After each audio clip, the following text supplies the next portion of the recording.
Friends, कैसे हैं आप लोगों की पढ़ाई कैसी चल रही है। आज हम लोग डिस्कस करेंगे क्लास 8 का chapter 4 materials, metal and non metal. इससे पहले वाले वीडियो में हमने कवर किया था physical properties of metals and non metals. इस पार्ट में हम कवर करेंगे chemical properties of metals and non metals.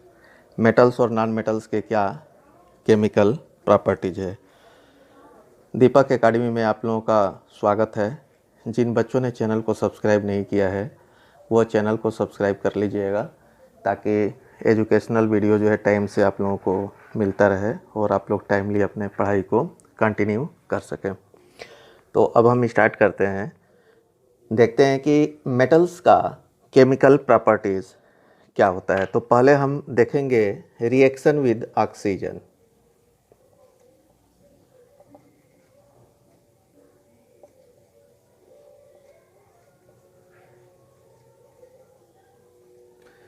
Metal का ऑक्सीजन के साथ रिएक्शन होता है तो क्या होता है। तो एक बार आप लोगों के बुक से मैं रीड करके जो है केमिकल इक्वेशंस वगैरह जो है एक बार बता दूंगा। You are familiar with the phenomena of rusting iron. आप लोगों ने देखा होगा कि अगर लोहे को जो है बाहर छोड़ दिया जाए, मॉइस्ट में छोड़ दिया जाए बहुत देर तक, बहुत दिनों कुछ दिनों तक, तो जो है उसके ऊपर एक जो है लेयर फॉर्म हो जाती है जिसे हम रस्ट जो है बोलते हैं। Recall the reaction by which rust is formed. You had also performed in class 7th an activity of burning a magnesium ribbon in air. ये जो है आप लोग 7th में पढ़ चुके हैं, लेकिन अभी हम रिकॉल करके अभी एक बार मैं इसको बता दूंगा। You had learnt that in both the process oxide formation take place. Complete the following reaction in the iron and magnesium with oxygen. तो पहले हमें ये समझना है कि मेटल जो है ऑक्सीजन के साथ जब ये रिएक्शन होता है तो ये मेटल ऑक्साइड बनाता है। क्या बनाता है? मेटल ऑक्साइड ये जो है फॉर्म होता है। अब जो है जैसे कि इसमें रस्ट का हम एक बार एग्जाम्पल देख लेते हैं। जैसे कि iron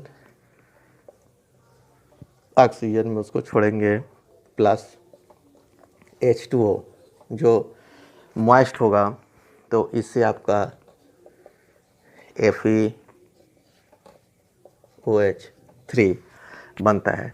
this is iron third hydroxide. इसको हम आयरन थर्ड हाइड्रोक्साइड बोलते हैं। But this chemical formula is okay कि ये आयरन ऑक्सीजन एंड वाटर जो है मॉइस्ट रिएक्शन करके आयरन 3 हाइड्रोक्साइड बनाएगा। But this is not the balanced equation. इसको हमें बैलेंस भी करना होता है। तो बैलेंस का मतलब क्या है कि जैसे यहाँ पे आप लोग देख सकते हैं ये हाइड्रोजन के 2 मॉलिक्यूल्स हैं, यहाँ ऑक्सीजन का 1 है, यहाँ पे ऑक्सीजन का 2 है। तो सेम जो है इधर आपका होना चाहिए। तो इसको बैलेंस करने के लिए हम यहाँ पे 4, यहाँ पे 3, यहाँ पे 6 और यहाँ पे 4 लगाएंगे तो ये जो है केमिकल रिएक्शन जो है बैलेंस्ड हो जाएगा। तो ये जो है आयरन का हमने एक इक्वेशन देखा। अब ये जो है हमें देखना है कि मैग्नीशियम ऑक्सीजन के साथ अगर बर्न होता है तो क्या बनता है? Mg+O2 ये बनता है मैग्नीशियम ऑक्साइड MgO। तो यहाँ पे आप लोग देख रहे हैं कि ऑक्सीजन का 2 पार्टिकल्स है, यहाँ पे 1 है तो यहाँ पे हम 2 लगा देंगे। तो यहाँ मैग्नीशियम का 2 हो जाएगा, यहाँ पे मैग्नीशियम का 1 है तो यहाँ पे 2 लगा देंगे। तो ये बैलेंस इक्वेशन हो जाएगा। तो इन बोथ इक्वेशन में हम क्या देख रहे हैं, जहाँ पे हमने ये क्या देखा कि मेटल जो है ऑक्सीजन के साथ जब रिएक्शन करता है तो मेटल ऑक्साइड बनाता है। ये मैग्नीशियम जो है ऑक्सीजन के साथ रिएक्शन करके क्या बनाया? मैग्नीशियम ऑक्साइड बनाया। और आयरन जो है ऑक्सीजन के साथ करके क्या बना है? आयरन हाइड्रोक्साइड बना। तो ये जो मेटल जो है ऑक्सीजन के साथ जो है रिएक्शन करके मेटल ऑक्साइड जो है बनाता है। तो ये आप लोगों को क्लियर हो गया होगा कि मेटल जो है ऑक्सीजन के साथ रिएक्शन करके मेटल ऑक्साइड बनाता है। अब हम आगे देखते हैं, लेटस। अब एक आप लोगों के बुक में एक्टिविटी दिया है, एक्टिविटी 4.3। इसमें देते let us check the nature of rust formed as a result of the reaction between iron, oxygen and water. Collect a spoonful of rust and dissolve in a water with a very little amount of water. You will find that the rust remains suspended in water. Shake the suspension well. Take the solution with the red and blue litmus paper. What do you observe? Is the solution acidic or basic? तो जब ये rust है, इसको plus water में हम mix कर देंगे। तो मिक्स करने के बाद में ये जो है सस्पेंडेड पार्टिकल होगा, तो कुछ जो है उसको प्लेट में हम निकाल लेंगे और इसको हम चेक करेंगे कि वेयर इज इट, एसिडिक या बेसिक इन नेचर है। तो उसमें हम क्या करते हैं, इसके लिए हम जो है रेड लिटमस पेपर को जो है चेक करेंगे और उसका कलर जो है अगर चेंज हो जाएगा तो जो है वो एसिडिक या बेसिक है, ये पता चलेगा। तो ये जो है नॉर्मली जितने भी मेटालिक ऑक्साइड हैं वो जो है बेसिक इन नेचर होते हैं। Metallic oxides are generally basic in nature. ये जो है बेसिक इन नेचर है। तो इसमें जो है रेड लिटमस पेपर अगर हम वो करेंगे, डालेंगे रेड लिटमस पेपर जो है, तो वो टर्न सिंधु किस में हो जाएगा, ब्लू में हो जाएगा। तो ये ब्लू में हो जाता है, तो इससे हमें ये पता चलेगा कि ये जो ऑक्साइड है वो जो है ये वाटर का है, वो जो है बेसिक इन नेचर में है। तो ये जो है हमें क्लियर हो गया कि ये जो है आपका जो रस्ट है, इसको पानी के साथ अगर हम मिलाएंगे, जो है हमें मिलेगा, उसको अगर हम चेक करेंगे तो वो जो है बेसिक इन नेचर होगा।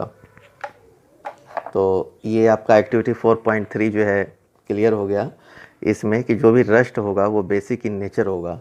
तो जो ऑक्साइड्स होते हैं वो बेसिक इन नेचर होते हैं।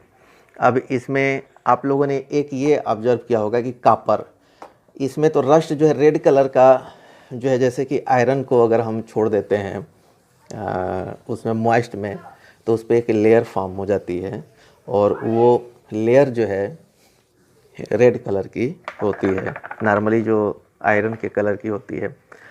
और एक कॉपर में जब उसको हम मॉइस्ट में एक्सपोज करते हैं तो उस पर एक ग्रीनिश जो है लेयर फॉर्म हो जाती है। तो उसका वो एक बार हम देख लेते हैं कि उसका क्या है। When a copper vessel is expose to moist air for long, it acquires a dull green coating. The green material is a mixture of copper hydroxide, जैसे कि CuOH2 का एक कोटिंग बन जाता है, and copper carbonate CuCO3, and copper carbonate जो है बनता है CuCO3। और इसका रिएक्शन जो है हम एक बार जो है इसको देख लेते हैं। तो ये कॉपर है plus H2O plus CO2 plus O2। तो जैसा कि हमने देखा क्या बनेगा, copper hydroxide plus copper carbonate CuCO3। तो ये जो है आपका बेसिक। तो कॉपर भी जो है मॉइस्ट रिएक्शन करके जो है कॉपर हाइड्रोक्साइड और कॉपर कार्बोनेट जो है बनाता है। Now recall the activity of burning magnesium ribbon. The ash obtained on burning magnesium ribbon is dissolved in water and tested for its acidic basic nature. In the solution acidic or basic, how do you ascertain this? You must have observed that the red litmus turns blue, so oxide of magnesium is also basic in nature. तो magnesium का जैसे हमने देखा था, magnesium plus O2 तो ये MgO magnesium oxide जो है बनाता है। तो इसका एसेस जो है वाइट फॉर्म में होता है। अगर उस एसेस को हम डिज़ोल्व कर दें पानी में और उसको हम चेक करें तो वो भी जो है बेसिक इन नेचर में मिलेगा। Basic in nature. तो इससे हमें क्या पता चलता है कि जनरली जो है metallic oxide are basic in nature. ये जो बेसिक इन नेचर में होते हैं, उनका नेचर जो बेसिक। अब हम एक्टिविटी 4.4 को देखेंगे जो कि आप लोगों के बुक में दिया हुआ है। इसमें है take a small amount of powdered sulphur in a deflagrating spoon and heat it. Deflagrating spoon पहले हम देख लेते हैं। इसमें कुछ होता नहीं है एक्चुअली। जो है इसमें एक लंबा जो है आपका हैंडल होता है और यहाँ पे स्पून टाइप का स्ट्रक्चर होता है। इसी को हम लोग जो है डिफ्लेग्रेटिंग स्पून बोलते हैं। इसका पर्पज़ क्या है कि कोई अगर जो है हाईली इन्फ्लेमेबल अगर आप कोई चीज़ लेते हैं और उसको बर्न करते हैं तो आपको जो है हर्ट ना करे। अगर छोटा हैंडल होगा तो जो है आपको हर्ट कर सकता है। तो ये स्पून हमें लेना है एंड इसमें जो है और इसका जो है एक कैप भी होता है। अगर ये जो है इसमें ढक्कन के साथ भी होता है। अगर आपके पास ये डिफ्लेग्रेटरी स्पून नहीं है तो आप क्या करेंगे, जो आपके नॉर्मल जो कप सिरप्स वगैरह की बॉटल्स आती हैं उसका जो है आपको उसका ढक्कन ले लेना है और उसके चारों तरफ जो है वायर से बांध करके एक जो है ऐसे वायर जो है करके बना लेना है। तो ये जो है आपका इम्प्रोवाइज्ड जो है स्पून आपका डिफ्लेग्रेटिंग स्पून जो है बन जाएगा। इसको हम लंबा इसलिए रखते हैं ताकि हाईली इन्फ्लेमेबल अगर कोई सब्सटेंस जो है आप एक्सपेरिमेंट कर रहे हैं तो आपके हाथ जो है बर्न ना हो अगर हैंडल छोटा होगा तो अब हम देखेंगे। उसमें हमने मेटल का देखा था रिएक्शन जो है। अब जो है हम नॉन मेटल का जो है देखेंगे कि अगर उसको हम ऑक्सीजन के साथ रिएक्शन कराते हैं तो क्या होता है। तो जैसा कि आप लोगों को पता है कि नॉन मेटल जो है आपका सल्फ़र जो है एक नॉन मेटल है। तो इसको जो है हम गर्म करेंगे और गर्म करने के बाद as soon as sulphur start burning, अगर जो है इसमें सल्फ़र हमने ले लिया और जैसे ही ये बर्न जो है करना स्टार्ट करेगा तो यहाँ पे एक जो है आपका टम्बलर है और इसके ऊपर जो है ये लीड के साथ है। इसके अंदर जो है हम इसको जो है जैसे ही बर्न होगा गैस इसमें से निकलने लगेगा तो हम जो है इस डिफ्लेग्रेटिंग स्पून को जो इसके अंदर जो है डाल देंगे। As soon as sulfur start burning, introduce the spoon into a gas jar, glass tumbler, cover the tumbler with a lid to ensure that the gas produced does not escape। और ये जो है गैस जो निकलेगा तो ये ढक्कन को हमें बंद कर देना है तो ताकि इससे ये होगा कि जो भी इसके अंदर गैस है वो इसके अंदर जो है रिमेंस जो है रहेगा, वो बाहर जो है नहीं निकलेगा। Remove the spoon after some time. ठीक है, इसके बाद जो है इस स्पून को हमें जो है निकाल देना है जब पूरा गैस जो है इसका निकलना बंद हो जाएगा और फिर उसके बाद कैप को जो है बंद कर देना है। उसके बाद add a small quantity of water into the tumbler और इसमें जो है हमें क्या डालना है, पानी डालना है। पानी डाल करके उसको जो है प्रॉपरली सेक करना है, उसको मिला देना है।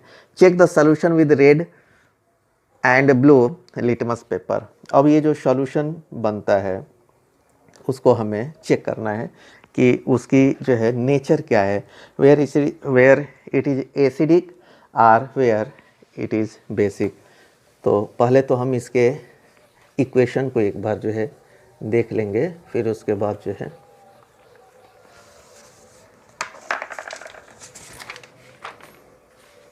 तो जैसा कि अभी हमने देखा सल्फ़र प्लस ऑक्सीजन के साथ जब इसका रिएक्शन होगा तो ये जो है सल्फ़र डाइऑक्साइड गैस जो है बनाता है। क्या होगा, सल्फ़र डाइऑक्साइड गैस। जो टम्बलर के अंदर में जो गैस बनी थी वो सल्फ़र डाइऑक्साइड गैस होगा।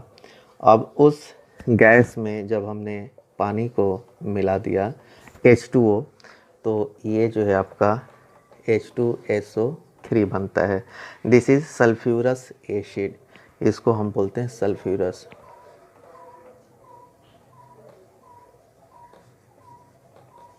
ध्यान रहे यहाँ पर H2SO3 है तो ये सल्फ्यूरस एसिड है, और यही अगर H2SO4 होगा तो वो सल्फ्यूरिक एसिड हो जाएगा। बट अभी हम सल्फ्यूरिक का डिस्कस नहीं करेंगे, ये जस्ट मैंने नॉलेज के लिए बता दिया आप लोगों को कि ये जो है ध्यान रहे यहाँ पे H2SO3 है तो ये सल्फ्यूरस एसिड जो है फॉर्म होता है। और अब इसमें ये हमें पता करना है कि ये जो सॉल्यूशन बना है सल्फ्यूरस जो है, ये जो है एसिडिक इन नेचर है या बेस इन नेचर है। तो इसमें हमने देखा कि ब्लू लिटमस पेपर जो है टर्न्स रेड हो गया, तो ये जो होता है एसिडिक इन नेचर। ये जो सॉल्यूशन होगा वो एसिडिक इन नेचर होगा। तो ये हम नॉन मेटल्स का जो है ऑक्सीजन के साथ क्या रिएक्शन होता है और वो एसिडिक होता है कि बेस होता है, ये हमने इस एक्टिविटी में हमने इसको क्लियर कर दिया है। ठीक है, तो अब जो है इस वीडियो में हम इतना ही कवर करेंगे। आगे वाले वीडियो में हम जो है रिएक्शन विद वाटर देखेंगे। और जिन बच्चों ने चैनल को सब्सक्राइब नहीं किया है वो चैनल को सब्सक्राइब कर लीजिएगा। और इस क्वेश्चन का एक्सरसाइज का आंसर जो है हमारा साइट है www.fullexpand.com। इस पे जा कर के आप लोग ये नोट्स को देख सकते हैं। इसमें जाने के बाद लेफ़्ट साइड में आपको जो है इसमें क्लास 8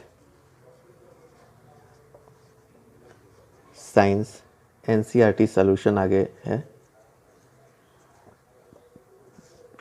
इस टैब में जा कर के आप लोगों को पूरे क्लास 8 के साइंस के जो है जितना अभी तक हमने वीडियो बनाया है उसके पूरे एक्सरसाइज के आंसर को जो है, जो पीछे के एक्सरसाइज के आंसर है हमने डाल रखा है। तो वहाँ से आप लोग जा कर के उसका नोट्स बना सकते हैं और इस बेनिफिट उठा सकते हैं। Okay, thank you. And the reaction is given as follow.